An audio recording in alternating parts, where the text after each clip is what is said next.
with these videos, we're aiming to create an online library where if you don't manage to come to Full Circle or any of our events that we think are worth putting up, you can come in your own time and look at this video and learn about the topics. I'm now going to introduce Denis Seudieu, the Chief Economist at the ICO.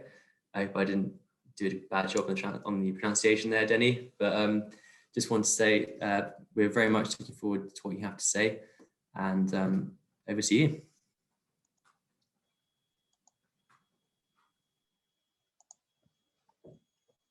Okay, thank you. Thank you for inviting ICO to be associated to this important event to share knowledge. What I'm going to do is give an overview of coffee market fundamental, and you will see yourself the impact of the current pandemic.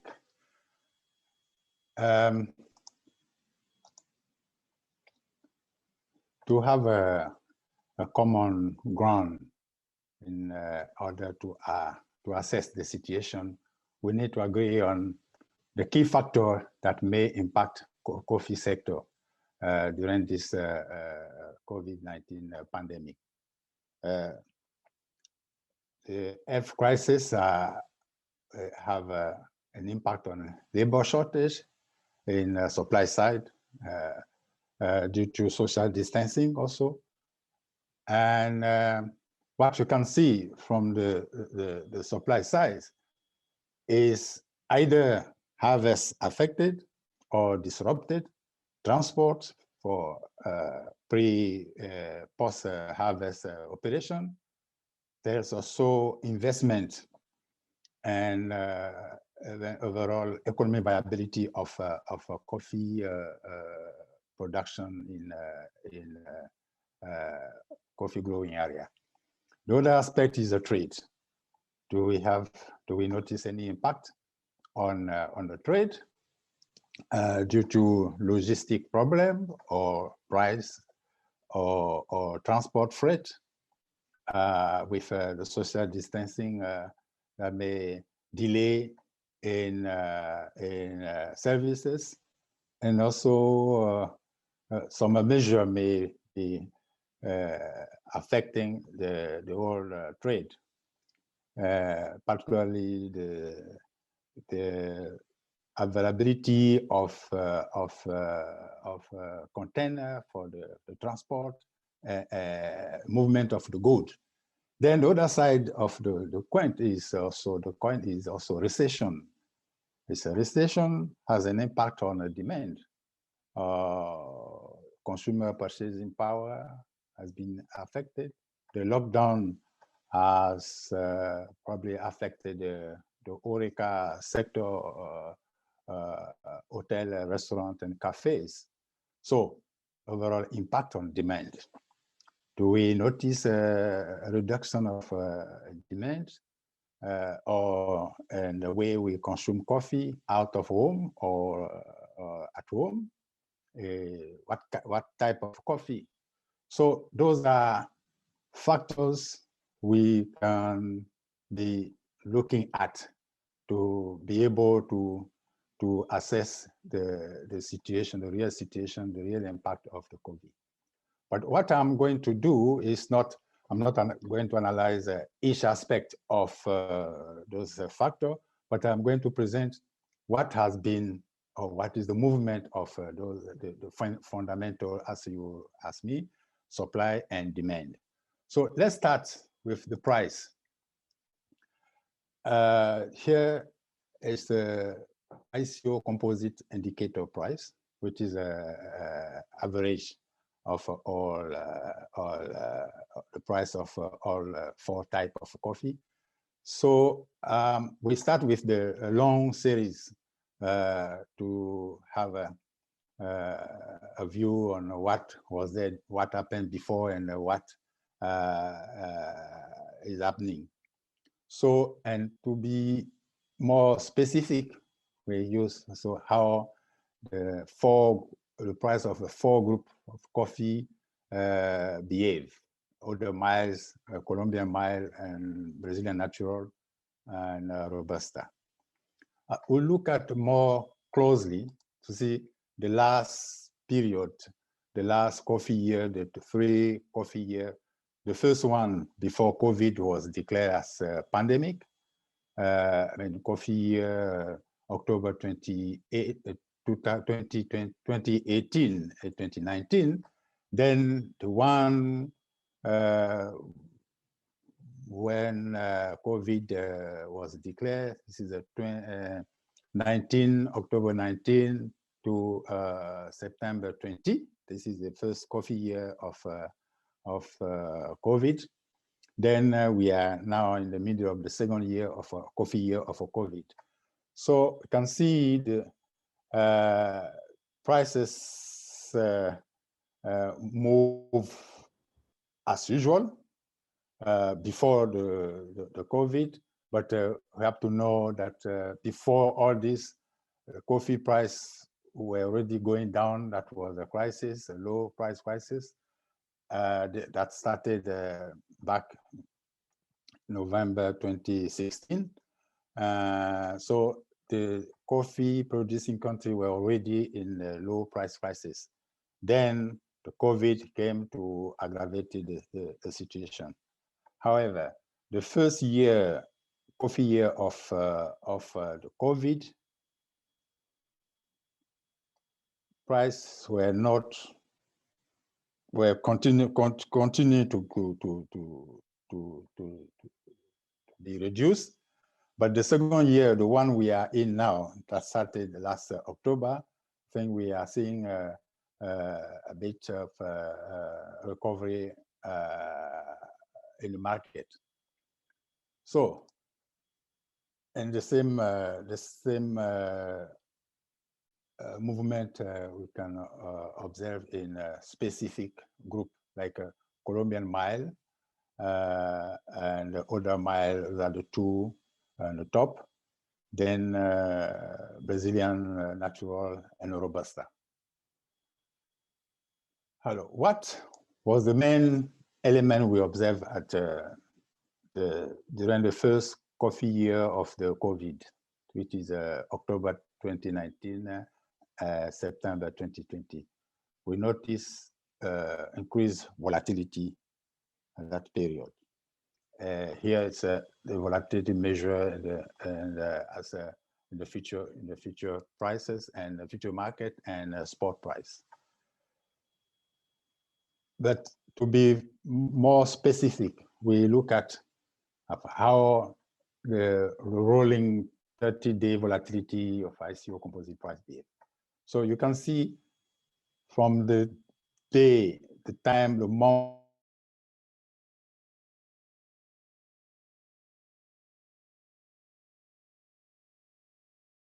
volatility, high volatility, then it went down. So if you look at the second period of a coffee year, which started the last October, it looked at we are coming back to normal in terms of volatility as before the COVID. So shall we conclude that COVID has increased volatility? Probably the first year of first coffee year when it was declared, because at that time psychological impact, lockdown was serious, and I think that was the main period where we had a high volatility, and thereafter the volatility is coming down, coming at a level before COVID. So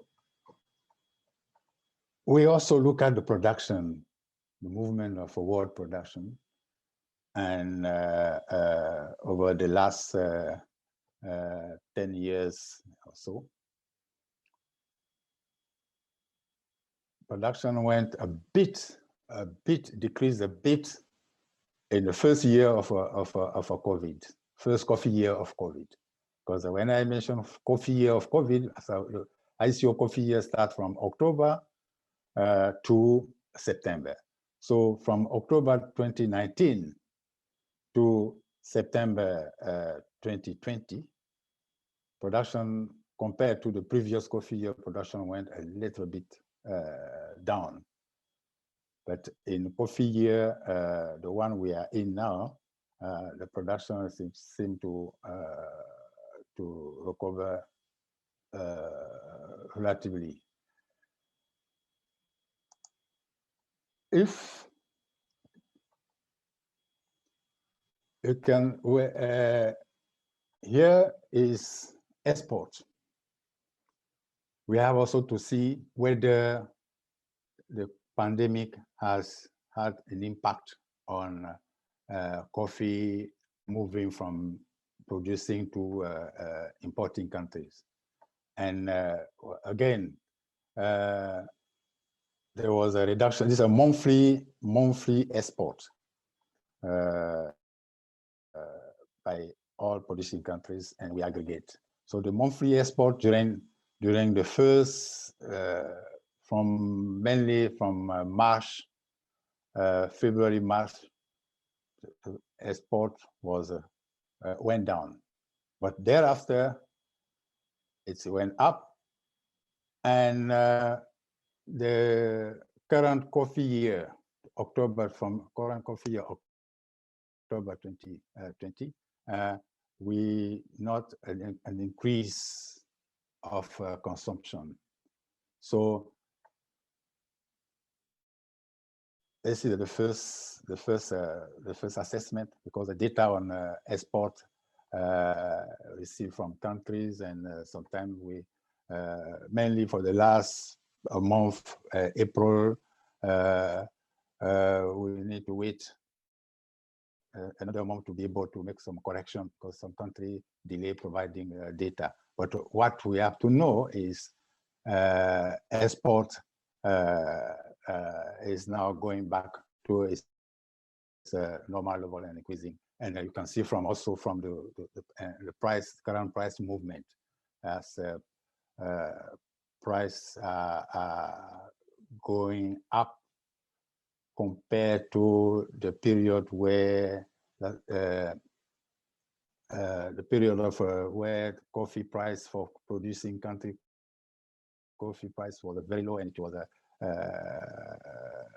kind of a crisis for coffee grower.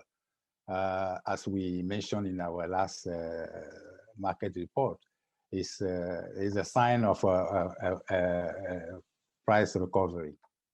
But although the pandemic is still around, but we think that the lockdown, all the restriction are now less strong than before.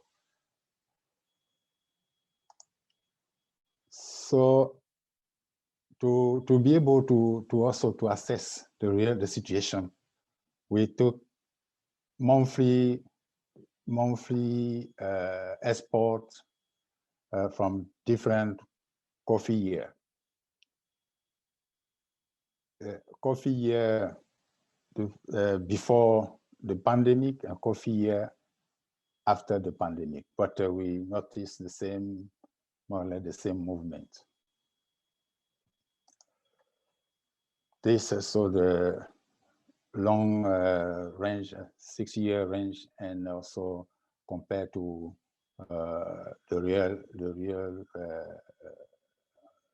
the situation during the pandemic, but we don't see any serious discrepancy before or after or during the pandemic. What about the consumption? Consumption, as you all know, coffee consumption has been increasing even before the pandemic. And once with the pandemic, the first year of the pandemic, the consumption went down. We can blame this on probably the shock created by total lockdown restriction. So consumption went a bit down during coffee year 2019-20. But what we are observing since October last year, that consumption is again going back. It looks like a revival, either because at home consumption has increased, while out of home consumption was going down because of all this restriction. And the second element also is because of this, the impact of the pandemic, the economic impact, the social impact. Because of this second year, there is a bit of, let's say, waiving all this impact. Probably we consumer will get confidence in consumption. Let's hope will go back and continue increasing. While consumption at the regional level, consumption is increased in Africa, is also increased in Asia, talking up growing country, coffee producing countries, while coffee importing countries in Europe, consumption increase, but is not a strong increase, but where the potential of increase, big increase, is in Africa mainly. So when you look at supply and demand, how are the two fundamental move? We are also interested in the coffee pandemic here, pandemic situation, but as the previous table show at consumption, so the difference, or say the disequilibrium between consumption and production, although production is still a bit high, 1% higher than consumption, but it is expected that the next coffee year 21-22, this ratio will be very tight because consumption will increase, and at the production level we have a sign that there may be important reduction due to climatic problem, but also due to reduction in demand producing a country like Brazil. As you know, the production cycle in Brazil for Arabica, the coffee year 20, Brazil crop year 21-22 is off year where Arabica production is going down. So probably between 20-30% reduction would be will affect production in Brazil. So I mean, the balanced supply demand in 21-22 may be very, very, very tight. So to conclude, the ICO also has carried out a survey when the disease was declared as pandemic, and we noticed that the impact in the exporting country, many exporting countries, the labors problem, the harvesting problem, infrastructure problem. I'm not going to go into the detail. And in terms of distribution, there was also disruption in supply and the delay in shipment, as I said at the beginning, and also even currently lack of a container. Probably available container are used mainly for transport of medical equipment and others. So those are the factor that continue to impact the coffee sector. So this is the first survey we carried out, and the result was already published in our coffee break. I'm not going to go back to it. I see you also trying to get some emergency relief by advocating and working on projects in order to lower the to reduce the negative impact on the weakest part of the coffee value chain, which is a producing country, mainly coffee grower. So we at CO is partnering with the private sector to analyze all these aspects. That's why the partnership with the private sector, as some of you know, the task force to see how best we can protect the livelihood of these growers and how this could maintain the business and for the good of everyone in the value chain. So I think I should stop here. So the organization is still working with you guys and see how we can alleviate the situation of coffee growers who are the most affected by the whole issue. In terms of trade distribution, we know the main issue today is the availability of containers for coffee to move quickly and reduce huge delay. I think I thank you, and I'm prepared to answer questions for further analysis. Thank you. Thank you very much, Denis. It was a pleasure listening to that presentation. I just wanted to pick up on a few things of the presentation. I think you did touch on it, but the ICO does every month produce a monthly market report, which is free and open to everyone. So if the people attending haven't read them, it's a really good way of keeping up to date with production figures and consumption figures. They also produce something called a coffee break series, which Denis alluded to as well, which sometimes go into like deeper dives into quite interesting topics. And just generally, we obviously just saw a lot of data, and the ICO talk about coffee years, which, as Denis said, starts in October and finishes in September. So it's just worth bearing in mind, because obviously some countries have more than one crop, and see that all the countries are cropping at different times. But in order to kind of analyze reading that data, it's just something to bear in mind. And going on to data, I can see there's a question here, Denis, about production figures. So obviously you presented a lot of really interesting data. How does the ICO gather that data from production figures? Are they talking to coffee associations, national coffee boards, exporters? How do you actually gather that data?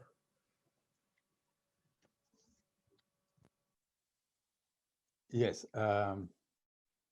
First of all, by signing the International Coffee Agreement, each country has to provide data on all aspects of coffee that was agreed on the agreement in terms of a statistic. So each month we receive data on export. And when there is a miss, we miss data, or a country hasn't provided or delay, we also use other partners.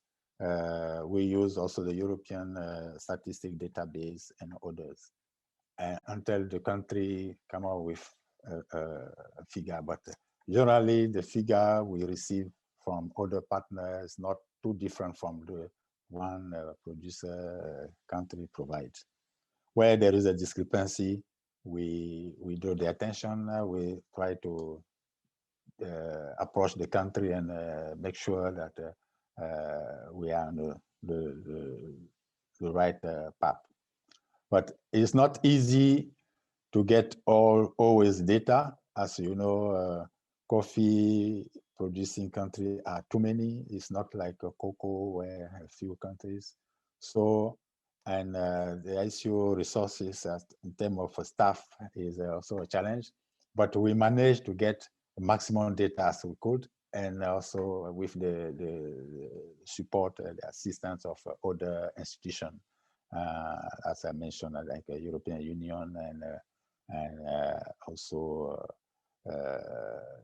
Japan and others. So we used to have we set up a statistic committee. Is a kind of a ad hoc group, statistic group, where we invite all private sector in the statistic division, or who are interested to bring their expertise to ICO in order to have a good data that everyone can use. So we have this group, and they assist us a lot, and I think we'll continue to partner with them. So to say that it's a challenge, but most of the resources of ICO is more dedicated to statistics, because it's an important aspect of our work. Since coffee export quota was no longer in force, and it's a free market, so it's to promote, to keep transparency. The ICO put more resources on that. Excellent, thank you very much. And I see on your bio that you sent over that you've been at the ICO since 1996. So obviously you've got a lot of experience in coffee. Yeah. On one of your slides, you looked at the price between 2010 and 2020, not the price, sorry, the supply and demand, and you showed that supply was greater than demand for pretty much that whole decade. Has that always been the case when you've been looking at the numbers, if you go back to the 90s and the early noughties? Yes, when it was a period where demand was higher than supply, but that's happened when there is a dramatic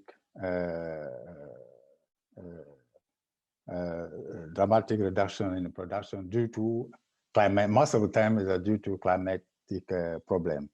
Like in mid-1990s, there was a supply situation in Brazil. Then, so it's always, as supply is always above consumption. But what we noticed recently is the speed, the growth of our consumption, and we are still analyzing it. But the main factor, they say, is consumption increasing in area non-traditional coffee consumer, like in Asia, like in Africa, and so on. That could be one of the reasons that the consumption increasing. As traditional consumer are concerned, like Europe, like North America, there is no great increase. But we can recognize that the specialty coffee movement in the 90s has also contributed a lot in increasing consumption in the US, for example.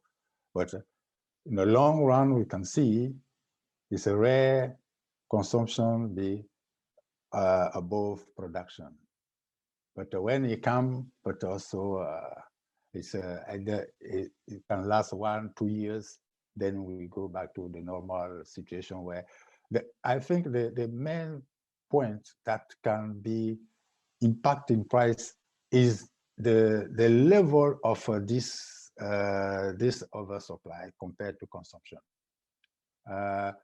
Few years ago, in early 2000, we used to present in our report the ratio supply demand, and when the ratio, sometimes it can be 1% or 2 or 3, then prices can be as good as. But no, this ratio, even when it is only 0.5, there is an impact on price. This aspect, we need to look at it. What exactly? Let's forget speculation, because for me, speculation is just for a period, and it's a reaction to something that happened, climate or other. But if we look at the long run, then we see exactly at what ratio we can expect relatively high price for coffee farmer, but most of the time we see low price compared to let's say we see price not remunerative, as a farmer used to say. But I think it's important to see the trend. I like to go even since the period after the end of market intervention, which is the 1990s to now. Then we see how the price behave, and then try to explain that what exactly happened. Either it's the level of stock in consuming in a producing country, and this again we need to have to establish the reality there, because the volume of consumption declared in exporting country just after the quotas end, there is a problem in terms of statistic, because during the quota system, the more the country declare is the volume of production, the more you can keep is a quota. But whether the volume declared was exact or is to get an increased quota. So those are things we need to look at it, but you need a clear term of reference and work on it. Yeah, I think going back to the setting a minimum price and having a market which is not free, back to the International Coffee Agreement, is a really interesting topic. And maybe you can do a presentation another day on the economics of setting a minimum price and how that affects supply and demand, because it's not something which I don't think gets talked about very much these days compared to the 90s. I've got a question, Denis, as well, from Tom Brazier in England. He said that it seemed like supply and demand was quite tight in 2014 to 2015. What was the main reason for that? Is low production. If I don't know whether we can go back to this. It's a low production. Always is when there is a shock on production. That's the first thing. The first reaction we should have is when this happens, there's something wrong in terms of production. Yeah. Okay. So we need to pay attention to production shortages, and going back to what you said, pay attention to the fundamentals over the long run. Yeah. I've got another question from my colleague Phil. What has been the biggest challenge in the coffee market in terms of the ICO, in the volatility in the coffee market, or does weather have a large impact? Weather, yes, weather has an impact, but the impact of weather is on supply in the production. And yes, if you look at what happened in Central America last November with a hurricane that affected mainly the two countries, Nicaragua and Honduras, then this has reduced the supply or the production. But they may have the same production as before, but the infrastructure problem, the disruption in the infrastructure can affect the supply of their coffee, I mean, the export and others. Yes, this is a challenge, the weather. But in also what we all know, which is the climate change, which is threatening the industry. Well, this is, I think, is another factor that can fuel the speculation. But one thing for sure is production of the largest producers. What happened in Vietnam? What happened in Brazil? And you will see this will affect prices, because Colombian production is steady. The variation is not too huge. If you take a long period of Colombian production, the variation is not so huge. But the main factor is the instability, or let's say the variation of production in Brazil or in Vietnam. This is an issue. Then, because also of a low price, this affects also production, because farmer abandon or neglect maintenance of their farm, which is obvious because the cost increase and the price is not as used. So when the case of low price, so production, you expect that the production thereafter will decrease. So for me, those are the main points we can look at it. Speculation for me is not because speculation will always be there anyway, because this is the nature. So blaming on speculation, a shock in the fundamental can increase speculation, but when there is no shock, the speculation cannot last longer. That's my view, my personal view, after being looking at this for more than 25 years. Yeah, I think that's a pretty good view to have. There's been lots of talk about Brazil as a country growing its percentage of global production, and is that how true is that? And if that is true, does that mean that the whole market is more susceptible to supply side shocks? Because as you said, if there is a big supply side shock in a country like Brazil, and they're producing more and more of global output, does that mean the coffee market is more susceptible to price volatility? We talking about Brazil, we can consider two periods. The period when Brazil produced over 40% of a total world supply, then any shock in Brazil has a huge impact on volatility. But the shock, the main shock was a frost and a drought in the 70s, in the 80s, and in the early 90s. But what also has to be noticed is the production system in Brazil. They move from high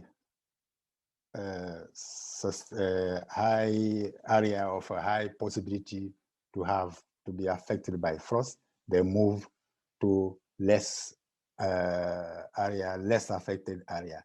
So even when there is a frost, the impact is not the same like it used to be in the 70s and the 80s. And then on top of that, is no longer producing more than 40% of the world production, because you have other producers. We have Colombia, we have in Africa, we have in Asia. So the speculative impact in terms of volatility is not as it used to be. A few years ago, we made a comparative study to see whether coffee price has become more volatile than before. But taking the different period, we realized that the change is not too much. That's really interesting, because actually now that there are more speculators in the market, it's interesting that it's less volatile. I've got Well, thank you, Denis. I've got another question from Azuz from Coffee Link in England. He says, good morning to you. And do you see the disruption in global supply at the moment? Is that mainly down to COVID-19, or do you see other reasons like climate as a big factor? Yes. COVID-19 has become, let's say, something everybody can blame on. But there was a situation before. There are some challenges, but COVID came to aggravate the impact of these challenges. But the main disruption in terms of trade, as I said, is a movement of goods, and mainly from origin to destination country. Why? From what we know is less availability of a container. Why? Containers are most used in transporting equipment, medical equipment, or they are not moving at all because of not sufficient good to carry. So there are a number of reasons, but probably COVID has an impact on it. Yeah, we've certainly seen a shortage of containers in Ethiopia, Colombia, Brazil in particular, which are definitely causing us delays for sure. And in the presentation, you talked about global production and global consumption. Has COVID affected production and consumption of Arabica and Robusta in the same way, or do they differ? Now, when we talk about the impact of COVID on production, I think it's the more impact of in terms of infrastructure, of impact on labor, where there is a repetition and a movement of people or workers. Yes, but before COVID, this problem already was there because of low price. So many workers were out of job because of low price. Then the COVID came with a restriction, so low maintenance. So even if the level of production doesn't change, but the quality has changed also. So, and it depends on the country with a high mechanization may be less affected than a country with a high labor use. Okay, so actually it's rather than COVID-19 affecting production, I think maybe the question is more, how is COVID-19 affecting the logistics and infrastructure of getting that coffee? Exactly, it's a logistic. Yeah, that's interesting. Yeah, because there are many farmers, mostly in Africa, they don't use labor. It's a family labor. So restriction or not, the same, they go to their farm. But the logistic is the main issue. Yeah, we've seen that across all countries in the world, these restrictions and their impacts, how that affects coffee, especially at the moment in Colombia. There's lots of restrictions in southern Colombia still. So just wanted to quickly say that we're going to move into the breakout room in 5 minutes. So if anyone has any further questions for Denis, please pop them in the chat so that we can have the chance to ask him. I don't know, Denis, as well, if you've got anything else that you think it's interesting to mention about the ICO for people that maybe don't know about what the ICO does, because it's obviously I don't know if it's fair to say, but I think it's a bit more producer facing. So I think people know about it more origin than on the buying side. So maybe if you could just give a quick recap on what the ICO does. Maybe. But the ICO is a platform where all interests in the industry can can meet and discuss issues. It's open to everybody. And since the London Declaration in September 2018, where there was the member felt the need to have all stakeholders working together, not consumer, producers, and all, no, private, public sector working together to find a solution to get a long-term viability of the sector. Because when coffee producer, the livelihood, the living income of coffee producer is secure, then the industry, the roasters, the traders, their future is secure. So in this, the ICO is working hardly to encourage the two group, producer and public and private sector to work together. So, and they are now in the task force. They work on various issues that will contribute to a sustainable coffee sector. So we have a program, it is on our website. I think all private sector are invited to contribute. The various topics like the market, future market, how does it affect coffee price, how our producer association can use the hedging to assess, also to finance. All these various aspects, environment and health issues, are now discussed openly between private and public sector within the ICO.